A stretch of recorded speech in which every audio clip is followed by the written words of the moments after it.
my friends, welcome back. It's time to take a look at the African Violet collection.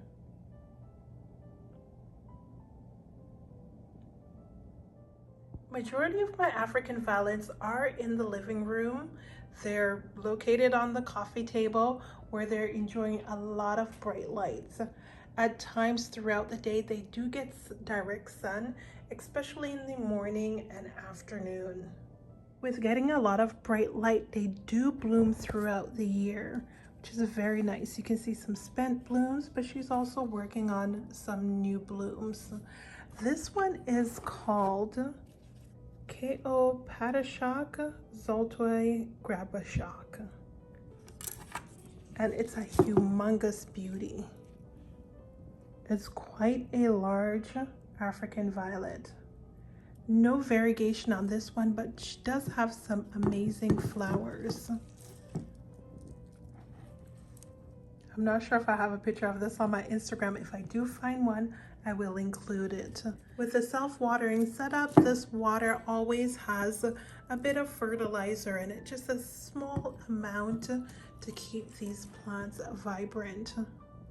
I find with African violets, if you don't keep them fertilized, they tend to have smaller leaves, or the leaves start to couple up, really tiny cup-shaped leaves. These guys are really packed in tightly in the tray on this table. Now the next one is P.I.Z. Lucia, and that was potted up back in July 30th, 2024. This was potted up. I picked this one up at the African Violet Society, one of their show and sale. I believe this was one of those classical beauties. Has some beautiful purple flowers. They're spent. Any flowers coming up in the middle? None at the moment. This one's also in a self-watering setup. The thing about the self-watering setup is that you do get a bit of algae. That's something that you've got to live with. And I think I've pretty much used all the cups in the house. All the glass containers have been used for my African violets and self-watering. I'm starting to run out of cups. Now this beauty over here, it's two different African violets potted into one pot. Over here we've got a beautiful miniature, excellent variegation just on the edge of the leaves, and look at the flower, just a hint of green around the edges. So beautiful. This green edging on the flowers really speaks to me, and it's a lovely combination with the white variegation on the edge of the leaves. What a beautiful contrast. Looks like I've got quite a bit of plantures to do, some spent leaves at the bottom that I need to clean up. And it looks like we've got 2 growth points for this African violet. Oh, wow, maybe 3. Such a beauty. I think I can split that up and probably share one with my mom. Over here, this stunner is nicely ruffled leaves, a bit of variegation in the center, and it's really compact. These were much tinier when I potted them up in one pot, and it's just lovely the way that they've taken off over the years.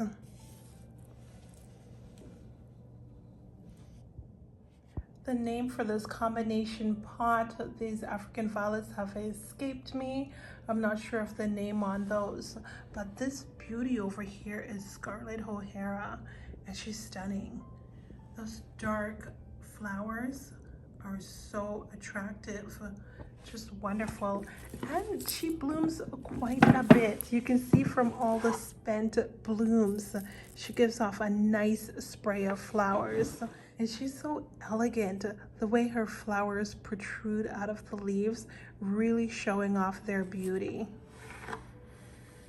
Look at how dark and rich these flowers are. And then you can see those variegated leaves in the background, which makes her very stunning. Now this is one of my favorites. Oh, she's so gorgeous with her little flowers. It's Rose Bouquet.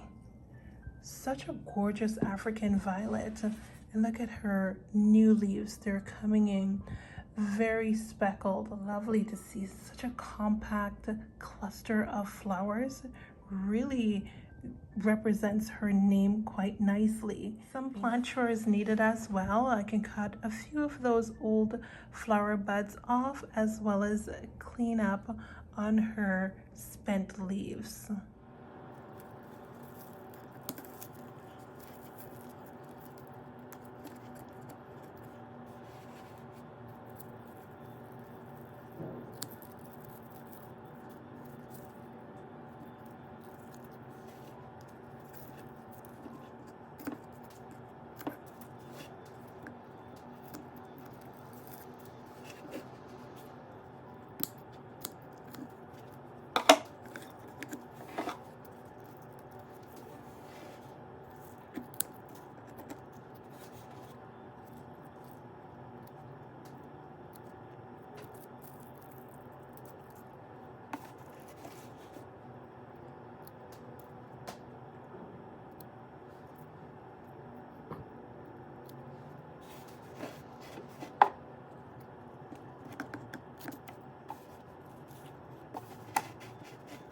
Moving on from Rose Bouquet, I've got this Lemony Green African violet. Now this is the only African violet that seems to have an issue with having too much sunlight. I used to have her on this table. I've moved her away.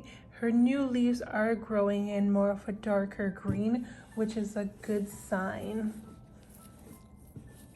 Her leaves are nice and firm, which is good. So I'm hoping she's over her sun stressing. This is the name on this beauty.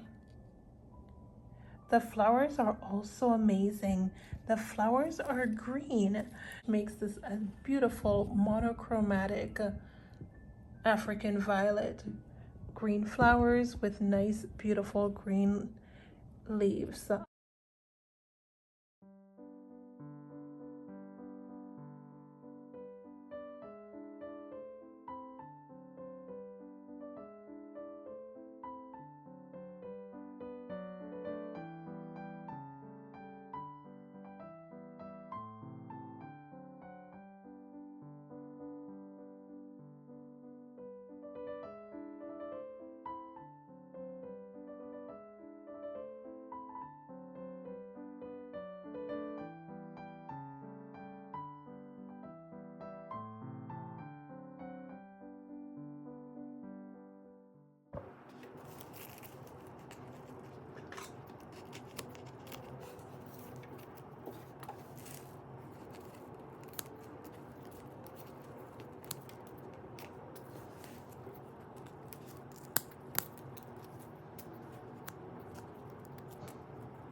And over here, we've got this little darling, beautiful purple flowers.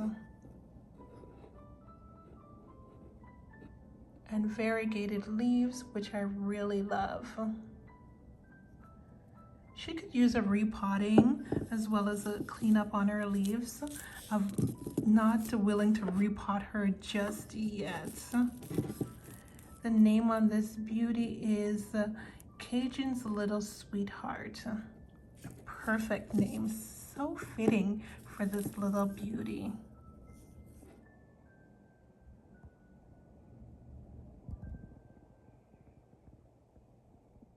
Here's one more of my favorites. Such a beautiful African violet. Let's take her. Be careful. I'll remove this little guy. It's actually a big guy. Very heavy, very top heavy. Now, getting back to this little gem. Definitely in need of a cleanup. Now that I'm doing the tour, I see a lot of chores that needs to be done for these African violets. Now this beauty is Watermelon Snow. She gives white flowers, but every once in a while I get a flower with a little bit of blush pink in the center. And look at the new leaves. They come in so nicely once they mature. They're a mixed bag. You've got some that are more muddled and speckled with the variegation. Some are a little bit solid with the variegation around the edge. It's an interesting beauty. I wonder if that's due to more sunlight or temperature. Now that it's winter, maybe with less sunlight, she's giving more variegated leaves. That could be something. I'll watch and see how this grows over the seasons.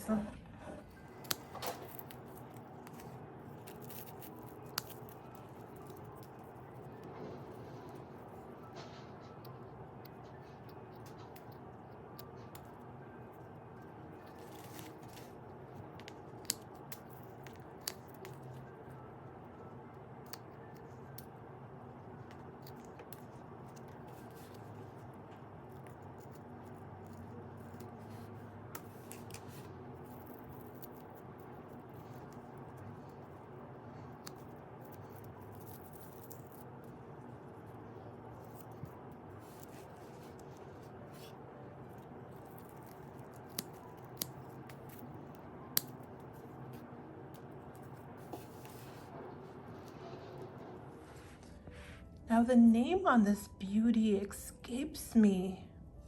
It's gorgeous, beautiful, big, ruffly flowers. You can see from one of her spent blooms here. And she's heavy, very top heavy. I've had her for quite a while. You can see how much she's grown. I'm sure I've got pictures of this because the flowers are absolutely gorgeous.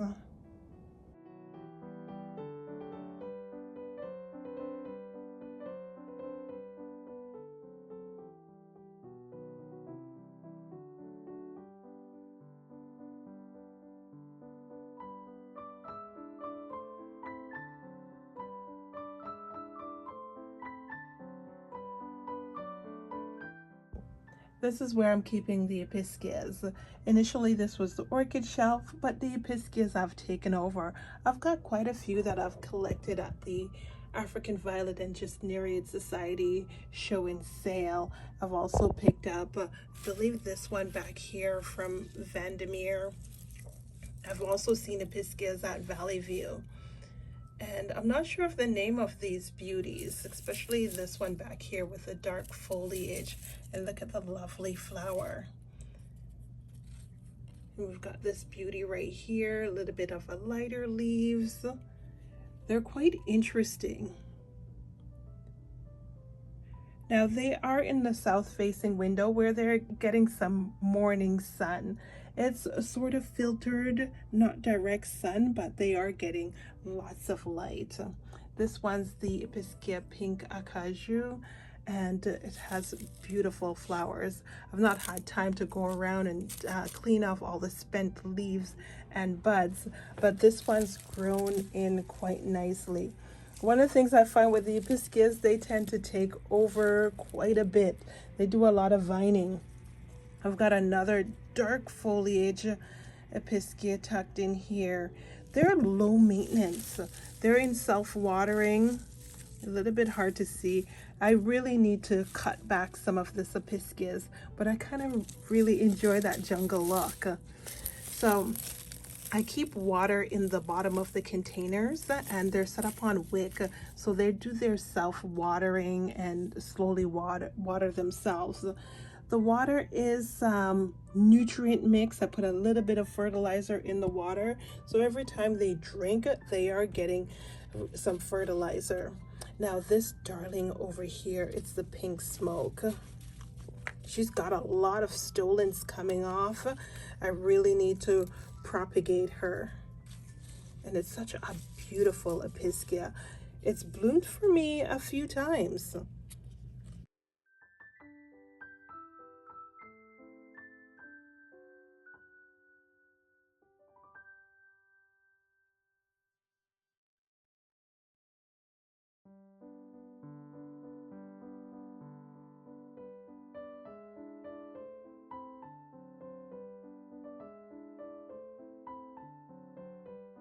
here is the Episcia Pink Dreams.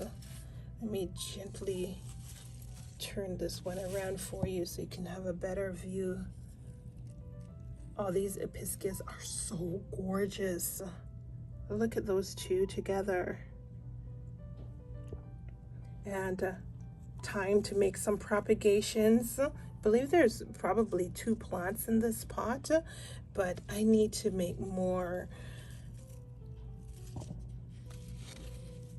And this one's just ready to be propagated. So many little stolons that are coming off these stems. I'll place them in soil so they can slowly root. I think that's a little bit more gentle on the plant, and the success rate is a little bit better for these to take. Now this beauty is the Episcia Cleopatra. Wow. I'm just in awe of these Episcias. They look so beautiful. The leaves are amazing. Plant friends, you can see why I'm just addicted to collecting these little beauties. And the fact that they're low maintenance makes it even more attractive to collect. I also have an African violet tucked in here. This is the watermelon snow. And the second watermelon snow in my collection. Now I find that this one is fairly young compared to the one that I have in the living room. This one's more of a white flower. Sometimes it gives a hint of pink, but in most cases it's white. And check out the leaves. It has that watermelon variegation, speckling and marbling. It's really nice. Now look at this gem. The flower is humongous. What a beautiful flower. And the leaves are gorgeous. They've got a little bit of iridescent shimmer to the leaves, which is really nice. Variegation stunning, hint of pink on the leaves.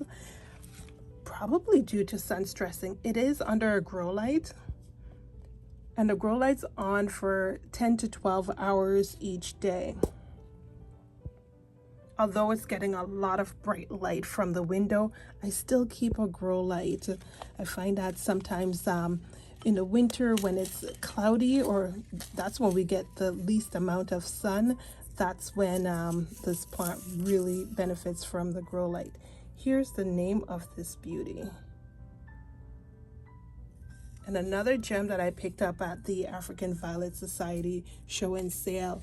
This one I purchased from Lucy Shorna. She's got some amazing plants, just wonderful quality and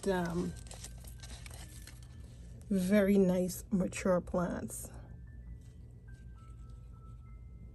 I just love this little gem.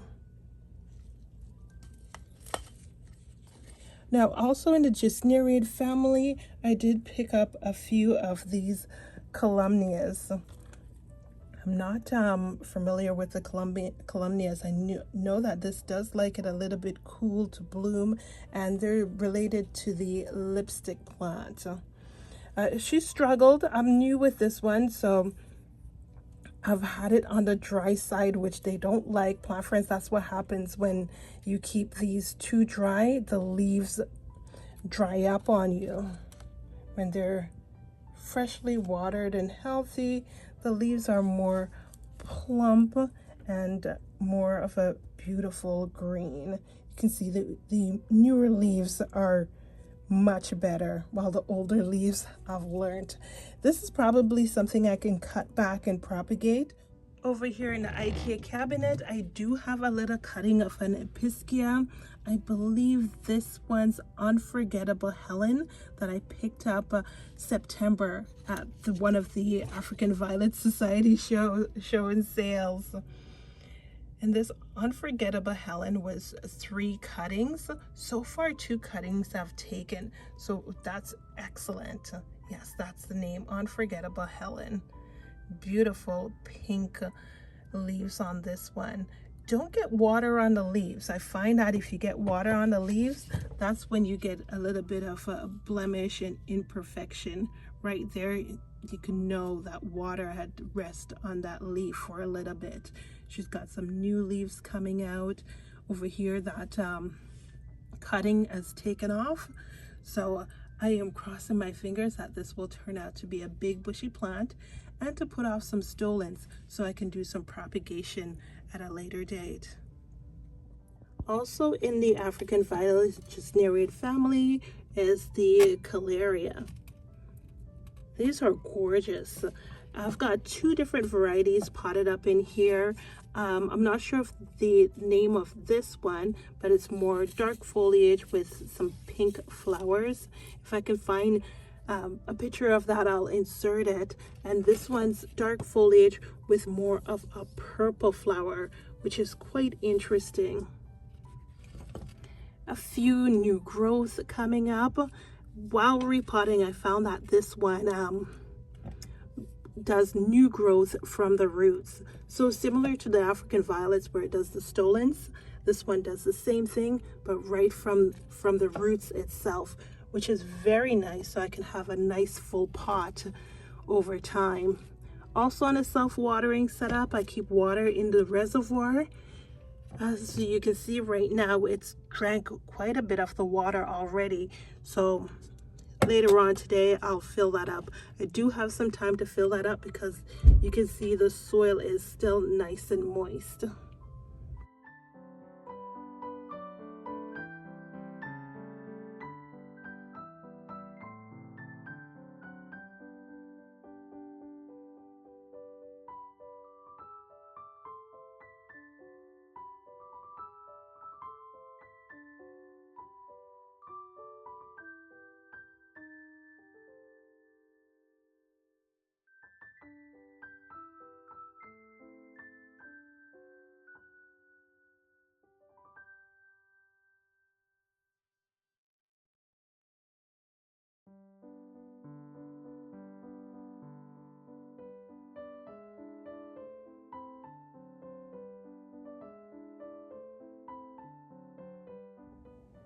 Thanks for joining me on a tour of my African Violet and Episcia collection.